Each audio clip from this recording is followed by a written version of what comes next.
बिहार विधानसभा के दौरान घोसी सीट आज राजनीतिक हलचल का केंद्र बनी रही। पूर्व सांसद अरुण कुमार के पुत्र ऋतुराज कुमार ने घोसी विधानसभा क्षेत्र से एनडीए प्रत्याशी के रूप में अपना नामांकन दाखिल किया। नामांकन के दौरान उनके समर्थकों की भारी भीड़ उमड़ी और जिससे पूरा इलाका चुनावी जोश के नारों में गूंज उठा। ऋतुराज कुमार के नामांकन के वक्त माहौल बिल्कुल उत्साह जैसा था। सैकड़ों कार्यकर्ता ऋतुराज कुमार जिंदाबाद और एनडीए फिर से सरकार बनाएगा जैसे नारे लगातार लगा रहे थे। इस दौरान ऋतु कुमार ने मीडिया से बातचीत करते हुए अपने लक्ष्य और अपने घोषणा और उन्होंने विकास, शिक्षा और रोजगार के क्षेत्रों में कार्य करने के लेकर लोगों से वादा भी किया। आगे सुनिए और क्या कुछ कहते नजर आए ऋतुराज।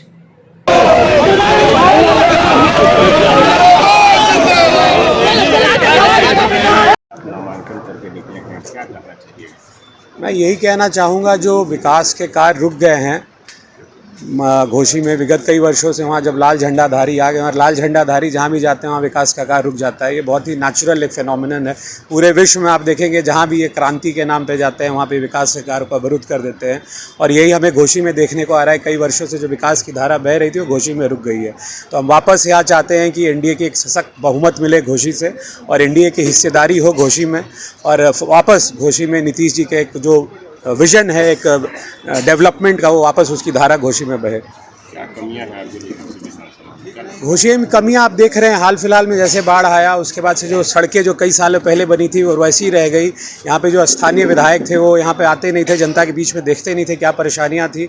और हम चाहते हैं घोसी में कुछ ऐसा हो जिससे पलायन रुके, स्वरोजगार की योजनाएँ बढ़े। अभी हाल में मुख्यमंत्री जी ने इतनी अच्छी योजना दी महिलाओं को सशक्त करने के लिए, रोजगार के, तो उसी तरह से युवाओं के लिए भी कुछ घोसी में एक हो। घोसी जो है वो पूर्व एमपी और जगदीश शर्मा का गढ़ भी माना जाता है, उसको कैसे आप मैनेज करेंगे? जनता देखिए, जिसको प्यार मोहब्बत देती है उसका गढ़ हो जाता है। जनता हमें प्यार मोहब्बत देगी तो हमारा हो जाएगा, और एनडीए को हमेशा से जनता ने घोसी में दिया है बहुमत।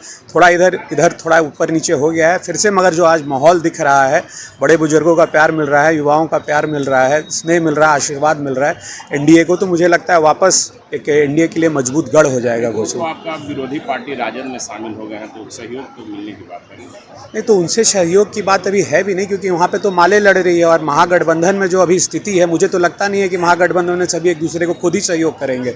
अभी वो खुद, आपने जैसे भी हाल में देखा है एयरपोर्ट पे कितने प्यार से उनके कार्यकर्ताओं ने उनके अध्यक्ष को, उनके प्रभारी को स्वागत किया। तो आप ये खुद देख के समझ सकते हैं गठबंधन के हालात कैसे हैं। अभी जो गठबंधन खुद में इंटैक्ट नहीं है वो दूसरों का क्या विरोध करेगा? क्या लग रहा है गठबंधन में क्या हो सकता है? गठबंधन उनका इंटैक्ट नहीं है, कहीं ना कहीं माथा फुटबल हो रहा है, ठगबंधन है, लटबंधन है, जबरदस्ती का गठबंधन है, यही कह सकते हैं। उनके खुद के कार्यकर्ता उनके पदाधिकारियों को दौड़ा दौड़ा के मार रहे हैं, तो ये मुझे कुछ कहने की ज़रूरत तो है नहीं। घोसी की जनता को क्या कहना चाहेंगे? घोसी की जनता को मैं यही कहना चाहूँगा कि आप एक युवा को मौका दें। मेरे ऊपर नीतीश जी ने भरोसा जताया है, आप मेरे ऊपर भरोसा जताएं, ताकि यहाँ की आवाज़, यहाँ के गांधी मैदान की आवाज़ पटना के गांधी मैदान तक गूंजे, और वापस जो घोसी में विकास की एक धारा अवरुद्ध हो गई थी वो फिर निरंतरता में आए। सामने में आपका भाकपा माले के प्रत्याशी हैं जो कि सिटिंग है विधायक हैं, वो कितना चुनौतीपूर्ण है? माले चुनौतीपूर्ण क्यों रहेगा? ये एनडीए का गढ़ रहा है पहले भी घोसी, और वहाँ पे लोग चाहते हैं एनडीए को। लोगों में मैं जब गया बीच में तो मुझे देख के समझ में आया कि वापस एनडीए की एक लहर है। एनडीए के लिए जो बीच में उनसे हो गया ऊपर नीचे, वो लोग वापस चाह रहे कि उस गलती को हम सुधार लें।